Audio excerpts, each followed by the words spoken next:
இன்னைக்கு நாம பார்க்க போறது இந்தியன் ஹோட்டல்ஸ பத்தி. ஆமாங்க, நம்ம தாஜ் ஹோட்டல்ஸோட தாய் நிறுவனம் தான். வாங்க டீப்பா பாப்போம்.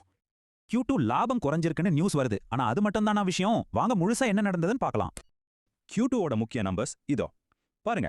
போன வருஷத்தை விட ரிப்போர்ட்டட் பேட் குறைஞ்சிருக்கு. ஆனா இந்த சரிவுக்கு ஒரு முக்கிய காரணம் இருக்கு. போன வருஷம் இதே குவார்ட்டர்ல ஒரு பெரிய ஒன் டைம் கெயின்ஸ் இருந்தது. அப்போ வளர்ச்சி ஏன் கொஞ்சம் கம்மியா இருந்துச்சு? சில தற்காலிக காரணங்களை கம்பெனியே சொல்லியிருக்காங்க. இந்த ரெனோவேஷன்ஸ் எல்லாம் இப்போதைக்கு தான். ஆனா இது கம்பெனியோட லாங் டர்ம் வளர்ச்சிக்கு ரொம்ப முக்கியம். சரி, இதெல்லாம் ஒரு பக்கம் இருக்கட்டும். இப்போ கம்பெனியோட எதிர்கால திட்டங்கள் என்னன்னு பார்க்கலாம். இத்தனை சவால்கள் இருந்தாலும் வருமானம் போன வருஷத்தை விட சுமார் 12% அதிகரிச்சிருக்கு. மேனேஜ்மெண்ட் ரொம்ப நம்பிக்கையா இருக்காங்க. இந்த முழு வருஷத்துக்கும் டபுள் டிஜிட் வளர்ச்சி இலக்கா மாத்தல. கம்பெனியோட விரிவாக்க திட்டம் ரொம்ப பெருசு. அடுத்த சில வருஷங்கள்ல 22,000 புது ரூம்ஸ் வரப்போகுது. இந்த வளர்ச்சிக்கு காரணம் அவங்களோட 3 ஸ்டெப் பிளான் தான். கையகப்படுத்தல், பிராண்ட் ரீஇமேஜினிங், அப்புறம் புது பார்ட்னர்ஷிப்ஸ்.